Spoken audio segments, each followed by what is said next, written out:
7 News is on your side, taking a closer look at new fire safety laws under consideration in Maryland. This after a deadly fire in Silver Spring last February and another fire at that same building just last week. 7 News' Christian Flores tells us how one man is urging lawmakers to prevent another tragedy. It's happening again. It was like a punch to Cesar Diaz's gut. Another fire at the Arrive Apartments last weekend. A massive blaze back in February engulfed this Silver Spring apartment complex, killing his daughter Melanie. He was worried last weekend's fire will leave another family mourning the loss of a loved one. Everything came back to me, because was in the same floor where they found my daughter in the same hallway. Made me so mad, be honest to you. How many people have to die before somebody do something? Montgomery County fire officials said last weekend's fire did not kill, injure, or displace anybody and was started after a malfunction of an HVAC unit during renovations to fix damage from the February fire.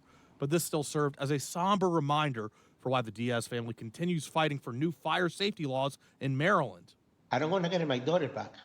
And I promised to her, I will fight for you. And I promised to people in Maryland, I'm going to fight for all of them. What are you doing to make sure that something like we saw earlier this year doesn't happen again? I have spent a lot of the interim in conversations with fire safety officials and experts, really looking at what are the ways that we make these buildings as safe as they possibly can be in the long term, but also really look at in the short term because we recognize that it will take time and money to get them there. Delegate Laura Charkudian's district includes the Arrive Apartments, and she plans to file a bill to improve fire safety.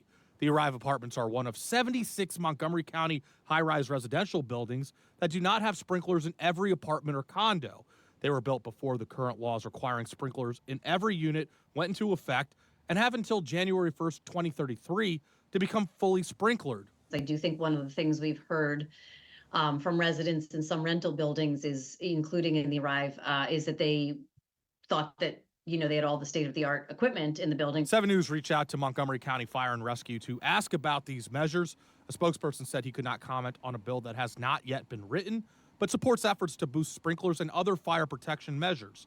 Meanwhile, Cesar Diaz says he will continue fighting on behalf of his daughter. This law has to pass, no matter what. It's not what I want. It's the right thing they need to do. Yesterday was my daughter. Tomorrow can be anybody, can be you, can be anybody in your family, friends. The Maryland General Assembly's legislative session begins Wednesday. Christian Flores, 7 News.